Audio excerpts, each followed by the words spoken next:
జై శ్రీరామ్. అందరికీ నమస్కారం. వెల్కమ్ టు న్యూస్ అఖండ.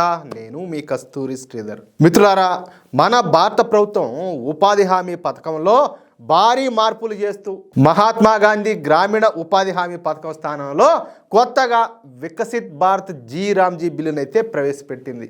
2047 నాటికి మన భారతదేశాన్ని ఒక అభివృద్ధి చెందినటువంటి దేశంగా మార్చాలనే లక్ష్యంతో గ్రామీణ ఉపాధి మౌలిక సదుపాయాల కల్పనతో అనుసంధానించడమే దీని ప్రధాన ఉద్దేశం అన్నమాట. అయితే ఈ పథకం పేరులో నుంచి గాంధీ పేరు తీసివేయడంతో ఇక ఈ విషయాన్ని రాజకీయంగా ఉపయోగించుకోవడానికి కాంగ్రెస్ పార్టీ బయలుదేరింది. ఈ క్రమంలో ఈ విషయం పైన కాంగ్రెస్ పార్టీ సుప్రీం లీడర్ అయినటువంటి సోనియా గాంధీ మాట్లాడుతూ మహాత్మా గాంధీ జాతీయ గ్రామీణ ఉపాధి హామీ చట్టం అంటే నరేగాను కేంద్రంలోని మోడీ ప్రభుత్వం బుల్డోజర్తో తొక్కేసిందని చెప్పేసి ఈ సోనియా గాంధీ తీవ్రమైనటువంటి ఆరోపణలన్నీ కూడా చేసింది. మావులే, ఇప్పుడు మోడీ ప్రభుత్వం ఏ పని చేస్తే నువ్వు మంచి పని చేస్తున్నావు అంటున్నారు. వీళ్ళు ఏది చేసినా కూడా అంతే కదా, ఏది చేసినా కూడా ఏళ్ళు పెట్టేదే, వీళ్ళకి అలవాటేది. సరే, ఈ చట్టాన్ని రద్దు చేసి తీసుకొచ్చినటువంటి కొత్త బిల్లును ఆమె బ్లాక్ లాగా అంటే ఒక నల్ల చట్టంగా అభివర్ణించిందనమాట. దేశవ్యాప్తంగా కాంగ్రెస్కు చెందినటువంటి లక్షలాది మంది కార్యకర్తలు ఈ చట్టాన్ని ధిక్కరిస్తారని చెప్పేసి హెచ్చరించింది. అవునా, ధిక్కరిస్తారు. ఎందుకంటే పైనుంచే రాజమాత ఏదైతే చెప్తాదో వాళ్ళంతా అదే ఫాలో అవుతారో, లేకపోతే ఆమె ఒప్పుకుంటుందా? ఆవేశంతో రగిలిపోదా? అవునా కాదా? ఇకపోతే శనివారం విడుదల చేసినటువంటి ఒక వీడియో సందేశంలో ఈ సోనియా గాంధీ మాట్లాడుతా మహాత్మా గాంధీ జాతీయ గ్రామీణ ఉపాధి హామీ చట్టంను బలహీనపరచడం ద్వారా కేంద్ర ప్రభుత్వం కోట్లాది మంది రైతులు అలాగే కూలీలు భూమి లేనటువంటి పేదల ప్రయోజనాలపైన దాడి చేసిందని చెప్పేసి ఈ సోనియా గాంధీ తీవ్ర వ్యాఖ్యలే చేసింది. అంతేకాకుండా గత 11 ఏళ్లుగా గ్రామీణ పేదల సంక్షేమాన్ని కేంద్ర ప్రభుత్వం పూర్తిగా విస్మరించిందని చెప్పేసి ఆరోపణలు అయితే చేసింది. గ్రామీణ ప్రజలను ఉద్దేశించి మాట్లాడినటువంటి ఈ సోనియా గాంధీ 20 ఏళ్ల క్రితం అప్పటి ప్రధాని అయినటువంటి మన్మోహన్ సింగ్ నాయకత్వంలో పార్లమెంట్లో ఏకాభిప్రాయంతో మహాత్మా గాంధీ జాతీయ గ్రామీణ ఉపాధి హామీ చట్టం ఆమోదం పొందినటువంటి రోజును తాను ఎప్పటికీ స్పష్టంగా గుర్తుపెట్టుకున్నానని చెప్పాలంటే కామెడీనే చేసింది. సరే, ఆ చట్టం విప్లవాత్మకమైనటువంటి అడుగుగా నిలబడిందని, పేదలు నిరుపేదలతో సహా అనేక మందికి జీవనాధారంగా మారిందని చెప్పేసి సోనియా గాంధీ అయితే తెలియజేసింది. మహాత్మా గాంధీ జాతీయ గ్రామీణ ఉపాధి హామీ చట్టం వల్ల ఉపాధి కోసం వలసలు పోవడం తగ్గిందని, ఉద్యోగం పొందే హక్కు చట్టబద్ధంగా లభించిందని, అలాగే గ్రామ పంచాయతీలకు అధికారం పెరిగిందని, మహాత్మా గాంధీ కలల గ్రామ స్వరాజ్యం వైపు ఇది ఒక దృఢమైనటువంటి అడుగు అని చెప్పేసి ఆవిడంతా కూడా మంచి స్క్రిప్ట్ అయితే చదివింది. సరే, బాగానే ఉండాలి. అయితే తాజాగా ప్రభుత్వం మహాత్మా గాంధీ జాతీయ గ్రామీణ ఉపాధి హామీ చట్టం పైన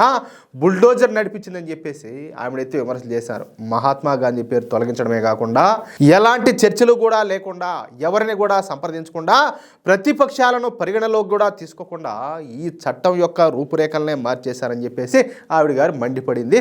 సరే, ఇదంతా కూడా ఓకే, బాగానే ఉండాలి. ఈ కొత్త చట్టం ప్రకారం ఎవరికెంత ఉపాధి ఇవ్వాలా, ఎక్కడ ఇవ్వాలా, ఏ విధంగా అమలు చేయాలన్నది ఢిల్లీలో కూర్చున్నటువంటి ప్రభుత్వమే నిర్ణయిస్తుందని, ఇది గ్రామీణ వాస్తవ పరిస్థితులకు పూర్తిగా దూరం అని చెప్పేసి ప్రజలందరినీ కూడా తప్పుదోవ పట్టించే విధంగా మాట్లాడింది. ఇక్కడ నేను ఒక మాట చెప్తా, ఎందుకంటే కొన్ని విషయాల్లో ఇది బీజేపీనా కాంగ్రెసా ఏదనేది పార్టీలు కూడా పక్కన పెట్టి కొన్ని విషయాలు ఓపెన్గా మాట్లాడుకోవాలి. ఇప్పుడు ప్రజలంతా కూడా ఎదుగో పలానా నాయకుడు అవినీతి చేస్తున్నాడు, లేకపోతే పలానా ప్రభుత్వ ఉద్యోగి అవినీతి చేస్తున్నాడు, వాళ్ళంతా వీళ్ళంతా అని చెప్పి మాట్లాడుతూ ఉంటారు కదా. సరే, తప్పు ఎవడు చేసినా కూడా తప్పే. మరి ప్రజలు తప్పు చేస్తే ఏం చెప్పాలా? సరే, నేను ఇక్కడ ఒక విషయం చెప్తా, ఎందుకంటే గ్రామాల్లో ఉండే వాళ్ళకి ఈ విషయం బాగా తెలిసి ఉంటుంది. పొద్దునే లేచిపోతారు, ఏది తెల్లారంగానే ఒక 6కో 7కో పోతారు. 6కో 7కో పోతే 9 కల్లా మళ్ళీ మహా అంటూ 2 గంటల పని చేస్తారో తెలియదు, 3 గంటల పని చేస్తారో తెలియదు, అది కూడా ఎంత మాత్రం పని జరుగుతుందో కూడా తెలియదు.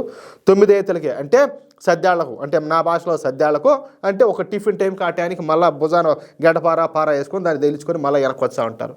ఇదేంది బా, వీళ్ళు పోతున్నారా వస్తున్నారా కూడా అర్థం కాదు. ఆ విధంగా ఉంటుంది. అంటే ఇక్కడ ప్రభుత్వ దుర్వినియోగం కావడం లేదా? ఇక్కడ ఇంకొక విషయం ఏంటంటే దీనివల్ల వ్యవసాయ కూలీలో కరువు అయిపోతున్నారు, వ్యవసాయం జరగడంలే. ఇప్పుడు ఆడిపి ఊరికే 2 గంటల టైంపాస్ చేసి వస్తూ ఉంటే ఆ డబ్బులు పడతా ఉండే నెల పొద్దుటికి. ఈడేమో వ్యవసాయం చేసేదానికి కూలీలు దొరకపోయా. కాబట్టి ఈ చట్టాన్ని ఖచ్చితంగా వ్యవసాయానికి అనుసంధానించాలి. అంటే ఇప్పుడు సరే, ఇప్పుడు ఉపాధి హామీ బాగానే ఉండాలి, ఇదంతా వరకు ఓకే, నేను కాదనట్లా, కానీ దీనికి వ్యవసాయానికి లింక్ చేయండి. ఎందుకంటే వ్యవసాయ కూలీలు కరువు అయిపోతే వ్యవసాయం ఏ విధంగా చేస్తారు రైతులు? అది కౌలు రైతులు కావచ్చు, సరే ఎవరైనా మధ్యతరగతి రైతులు కావచ్చు, ఎవరైనా కావచ్చు, ఏ విధంగా చేస్తారంటాలే. మార్పులు అనేది అత్యవసరం, లేకపోతే ఇబ్బందే. ఇకపోతే మహాత్మా గాంధీ జాతీయ గ్రామీణ ఉపాధి హామీ చట్టంను తీసుకురావడంలో అలాగే అమలు చేయడంలో ఈ కాంగ్రెస్ పార్టీ కీలక పాత్ర పోషించిందని, అయితే ఇది ఎప్పుడు కూడా పార్టీకి పరిమితమైనటువంటి పథకం కాదని, ఇది జాతీయ ప్రయోజనాలకు ప్రజల హితానికి సంబంధించినటువంటి చట్టం అని చెప్పేసి ఆవిడైతే డైలాగులు అయితే చెప్పేసింది. ఈ చట్టాన్ని బలహీనపరచడం ద్వారా గ్రామీణ రంగంలో కోట్లాది మంది రైతులు, కూలీలు, భూమి లేనటువంటి పేదలపైన దాడి చేసినట్లేనని చెప్పేసి ఆవిడైతే పేర్కొంది. అయితే 20 ఏళ్ల క్రితం పేదలకు ఉపాధి హక్కు సాధించుకునేందుకు నేను పోరాడినా. అవునా? నేడు ఈ నల్ల చట్టానికి వ్యతిరేకంగా పోరాడేందుకు అదే కట్టుబాటుతో నాలాంటి కాంగ్రెస్ నాయకులంతా లక్షలాది మంది కాంగ్రెస్ కార్యకర్తలతో కలిసి నిలబడతారంటూ సోనియా గాంధీ గారు అయితే సీరియస్గా కామెడీ అంతా చేసి పడేశారు. కానీ ఇక్కడ వాస్తవం కూడా ఒకటి ఉంటుంది కదా, ఎందుకంటే వాళ్ళు మాట్లాడేది నిజమైపోతుంది అనుకుంటే ఎట్టా? నిజానికైతే ఈ వికసిత్ భారత్ రామ్జీ అంటే వికసిత్ భారత్ ఉపాధి జీవనోపాధి మిషన్ అనేటటువంటి కొత్త చట్టం ద్వారా గ్రామీణ ప్రాంతాలను అభివృద్ధి చేయడానికి ఈ కొత్త చట్టాన్ని మన మోడీ ప్రభుత్వం రూపొందించింది. దీని ద్వారా గ్రామీణ కుటుంబాలకు సంవత్సరానికి ఉపాధి హామీను 100 రోజుల నుంచి 125 రోజులకు పెంచుతారు. అర్థమైందా? 100 రోజుల నుంచి 125 రోజులకు పెంచుతున్నారు. గ్రామీణ ప్రాంతాల్లో నీటి భద్రతకు హామీ ఉంటుందని, సంబంధిత పనుల్లో ప్రజలకు ఉపాధి లభిస్తుందని చెప్పేసి ప్రభుత్వం అయితే పేర్కొంది. పని పూర్తయిన వారం రోజుల్లోపే లేదంటే 15 రోజుల్లోపు వాళ్ళ వేతనాలంతా కూడా చెల్లించేయాలి. అర్థమవుతుందా? ఈ వికసిత్ భారత్ రామ్జీ పథకానికి కేంద్ర ప్రభుత్వం 60% నిధులను మంజూరు చేస్తుంది. పని కోరిన 15 రోజుల్లోపు పని కల్పించకపోతే రాష్ట్ర ప్రభుత్వాలు తప్పనిసరిగా నిరుద్యోగ వృత్తిని అయితే చెల్లించాలి. ఇదేం ఊరికే కాదు. ఇక అక్రమాలను గుర్తించడానికి ఆర్టిఫిషియల్ ఇంటెలిజెన్స్ అలాగే బయోమెట్రిక్ విధానాన్ని ఉపయోగిస్తున్నారనమాట. ఇందాక నేను చెప్పినా చూడండి, అంటే యారాపాగా లేకుండా ఇటు పోయి అటు వస్తున్నారని చెప్పేసి దానికి బయోమెట్రిక్ కూడా పెడుతున్నారనమాట. ప్రతి 6 నెలలకు ఒకసారి సామాజిక తనిఖీలను కూడా చేయనున్నారు. ఈ పనులను జియో ట్యాగింగ్ అలాగే మొబైల్ ఆధారికంగా రియల్ టైంలో పర్యవేక్షిస్తున్నారనమాట. ఈ వికసిత్ భారత్ రామ్జీ బిల్ అనేది కేవలం గ్రామీణ ఉపాధి హామీ చట్టం మాత్రమే కాకుండా గ్రామీణ ఆర్థిక వ్యవస్థను బలోపేతం చేసే విధంగా ఈ చట్టాన్ని అయితే మోడీ ప్రభుత్వం రూపొందించింది. అంతేకాకుండా ఈ పథకంలో అక్రమాలు జరగకుండా కొత్త నిబంధనలు కూడా రూపొందించిందనమాట. నేను చెప్పినట్టే కాకుండా ఈ పథకం ద్వారా గ్రామీణ ప్రాంతాలకు ఇంకా అనేక ప్రయోజనాలు కూడా ఉన్నాయన్నమాట. దేశంలోని గ్రామీణ ప్రాంతాలను అభివృద్ధి చేయడానికి మన మోడీ ప్రభుత్వం కొత్త సంస్కరణలు తీసుకొస్తే దానిని రాజకీయంగా వాడుకోవడం కోసం ఈ కాంగ్రెస్ పార్టీ, ఈ సోనియా గాంధీ వీళ్ళ టీం అంతా కూడా నానా కష్టాలు పడతారు. నా నుంచి అయితే మీకు అందరు కూడా ఒకటే రిక్వెస్ట్, ఎప్పుడైనా సరే దేని గురించి అయినా 1-2 సార్లు ఆలోచించండి. ఆ విషయం గురించి పూర్తిగా అవగాహన తెచ్చుకోండి. ఒకవేళ మీ గన తెలియకుంటే తెలిసిన వాళ్ళని అడిగి తెలుసుకోండి. అంతే తప్ప ఎవరో ఏదో చెప్పినారని చెప్పేసి వాస్తవాలు గుర్తించకుండా గుడ్డిగా దేన్ని కూడా వ్యతిరేకించొద్దు. ఇలాంటి వాళ్ళకి అసలే సపోర్ట్ చేయొద్దు. అర్థమవుతుందా? అదే విషయం. అయితే మిత్రులారా, ఖచ్చితంగా ఈ చట్టం అనేది పేద ప్రజలకు ఉపయోగపడేదే.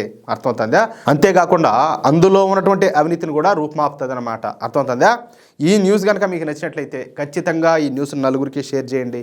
అలాగే ప్రతి ఒక్కరు కూడా మీ యొక్క అమూల్యమైనటువంటి అభిప్రాయాలను కామెంట్ రూపంలో తెలియజేయండి. ఇంకో విషయం ఏంటంటే, ఇంతవరకు మీరు కనుక మన ఛానల్ను సబ్స్క్రైబ్ చేసుకున్నట్లయితే ప్రతి ఒక్కరు కూడా మన ఛానల్ను సబ్స్క్రైబ్ చేసుకోండి, సపోర్ట్ చేయండి ప్లీజ్. జై శ్రీరామ్, జై హింద్.